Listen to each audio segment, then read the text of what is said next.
వేదికపై ఆశీనున్నటువంటి పెద్దలు హర్యానా రాష్ట్ర గవర్నర్ గారు శ్రీ బండారు దత్తాత్రేయ గారు, పెద్దలు పూజ్యులు మా గురువర్యులు జస్టిస్ ఎంఎన్ రావు గారు, హిమాచల్ ప్రదేశ్ పూర్వపు ప్రధాన న్యాయమూర్తి, ఆ తర్వాత సుప్రీంకోర్టులో సీనియర్ న్యాయవాది, వారి గురించి నాకు ఉన్న అభిప్రాయం, మా గురువు గారు అనే ఒక అభిప్రాయం అయితే, భారతదేశంలో ఉన్నటువంటి జ్యుడిషియల్ ఫ్రెటర్నిటీలో, న్యాయశాస్త్రంలో అధ్యయనంలో ప్రముఖులలో, దేశంలో ఉన్న ప్రముఖులలో వారు ఒక ప్రముఖులు, జస్టిస్ ఎంఎన్ రావు గారు.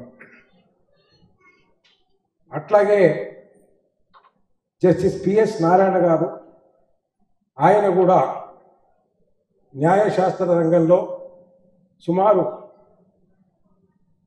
400 పైచిలకు న్యాయ గ్రంథాలు రచించి ఈరోజు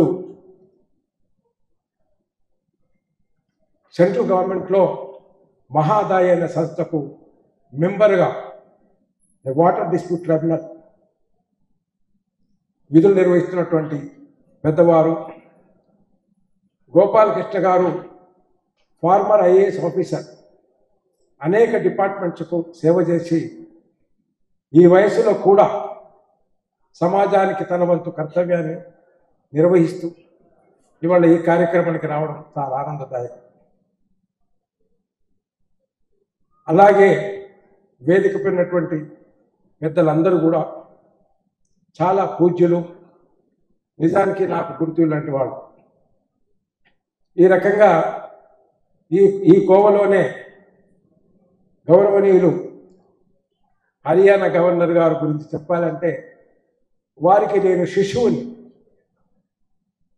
వారు మామూలుగా ఎంపీగా ఉన్నప్పటి నుంచి నేను లా కళాశాలలో విద్యార్థి, వారు నేను కలిసి నడిచేవాళ్ళం. వారెంబడి ఒక 4 గన్మెన్లు ఉంటే వారితో పాటు నన్ను కూడా పక్క నడిపించుకుంటూ వెళ్ళేవారు. కాబట్టి వారికి నేను పెద్ద అన్నయ్యగా నేను భావిస్తూ, వారు ఏ కార్యక్రమం నిర్వహించినా ఆ కార్యక్రమానికి హాజరయ్యి వారి యొక్క ఆశీస్సులు పొందినటువంటి అనుభవం ఇవాళ మా డాక్టర్ ఎస్ ఆవులప్ప గారి యొక్క కార్యక్రమంలో ఎన్నో కార్యక్రమాలు నిర్వహిస్తున్నారు. 3 కార్యక్రమాలు ఈరోజు.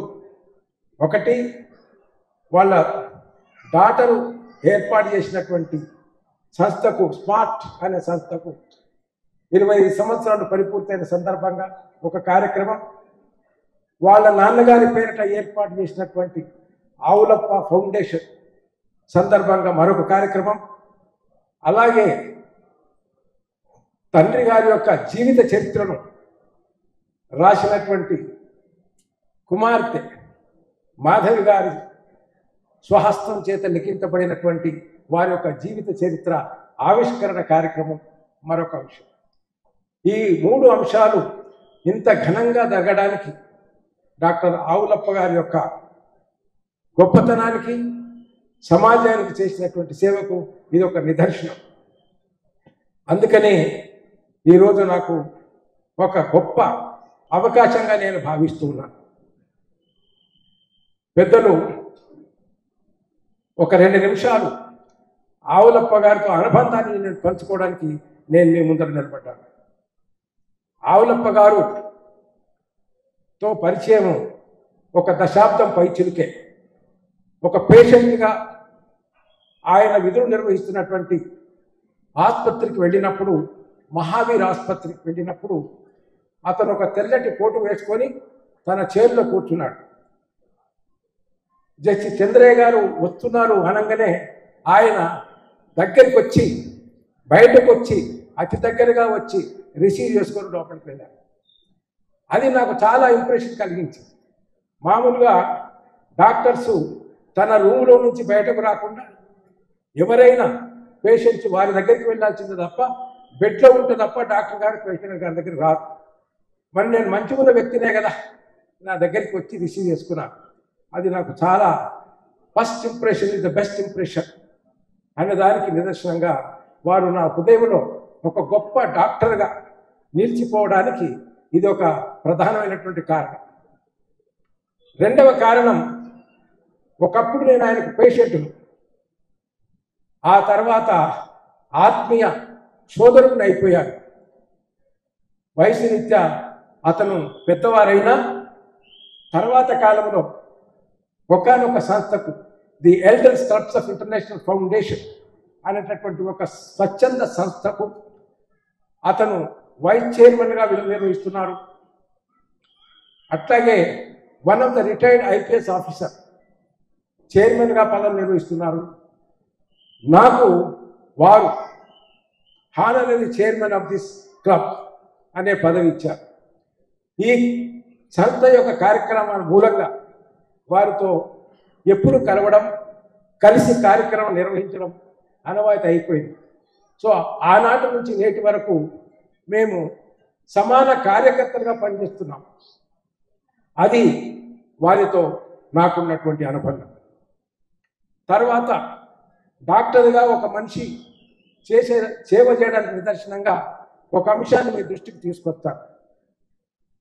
ఆనాటి నుంచి ఈనాటి వరకు రోజు 7 గంటల నుంచి 8 గంటల లోపల జడ్జి గారు ఎలా ఉన్నారు, బాగున్నారని అడుగుతారు.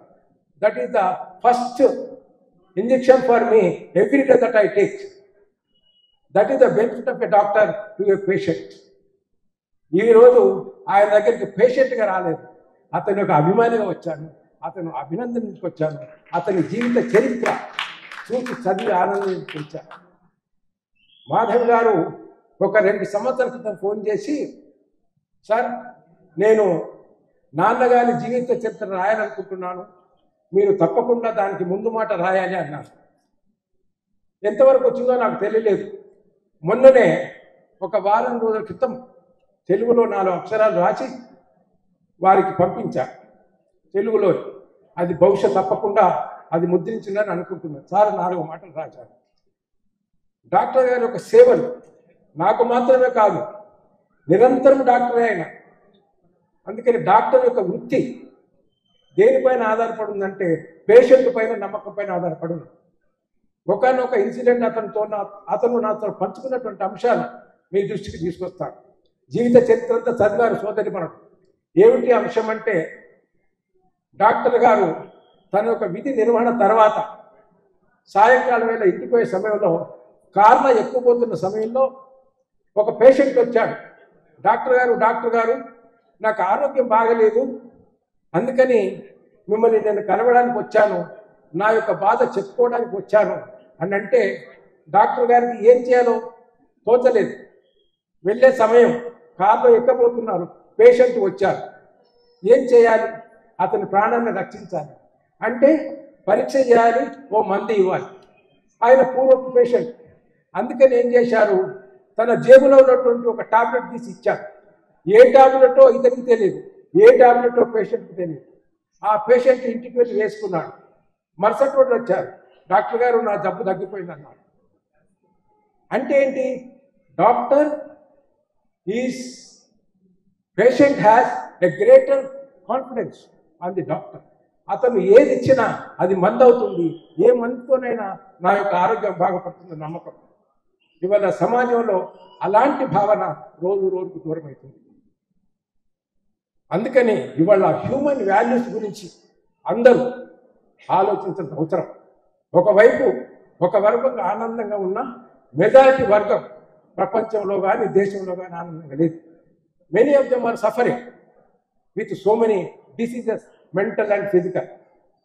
కానీ ఇవాళ సమావేశం ఒక డాక్టర్, వారి డాటర్, ఆమె రాసినటువంటి జీవిత చరిత్ర, అది ఒక తండ్రి కూతురు అనుబంధానికి ఒక నిదర్శనం. డాక్టర్ గారి యొక్క కుటుంబ జీవితంతో కూడా నాకు సంబంధం ఉంది. ఎట్లా? చాలా వయోధికులు ఇద్దరు. డాక్టర్ గారు ఎప్పుడైనా నా దగ్గరికి వస్తే మేమిద్దరం కలిసి భోజనం చేస్తాం. రాత్రి 9 గంటలు అవుతుంది. అప్పుడు వాళ్ళ సతీమణి ఫోన్ చేస్తుంది, ఏమండి ఎక్కడున్నారు అని. అప్పుడు డాక్టర్ గారు చెప్తారు, అమ్మా నేను జడ్జి గారితో భోంచేస్తున్నాను, నువ్వు భోంచేయాలి. అది ఒక దాంపత్య జీవితానికి ఒక అనురాగపూరితమైనటువంటి కారణం. అలాంటి కుటుంబాలు ఒక అవసరం ఉన్నది. అంటే ఇక్కడ ఒక తండ్రి, ఒక కుమారుడిగా, ఒక విద్యార్థిగా, ఒక ఉద్యోగిగా, ఒక తండ్రిగా, ఒక తాతగా ఇవాళ ఆయన జీవితాన్ని అనుభవిస్తున్నారు. 87 yearsలో ఇవాళ మనతో పాటు సమానంగా ఎవరి సహకారం లేకుండా మెట్లెక్కి వచ్చి ఆశీనుడంటే అతని ఆరోగ్యం యొక్క అంచనా వేయండి. So doctor must be an indication for good health. Unless until a doctor is health, patient cannot expect that he would be healthy. అందుకని అలాంటి గొప్పవారి యొక్క చరిత్ర సమాజానికి అందించాల్సిన అవసరం ఉన్నది. ఎందుకంటే knowledge is a transmission from one generation to another generation. Therefore what I say on this occasion is, knowledge is power. Education is the solution for all the problems. Because of the education, we are enjoying this premises today, this meeting today, and these words from the galaxy of the elders and the dayas. So I wish Dr. S. Savalappa garu to have a long life in the same spirit of life and helping the people and giving his service to the society, so that service also, the society also will imbibe his valuable human value and lead a happy life. Thank you very much.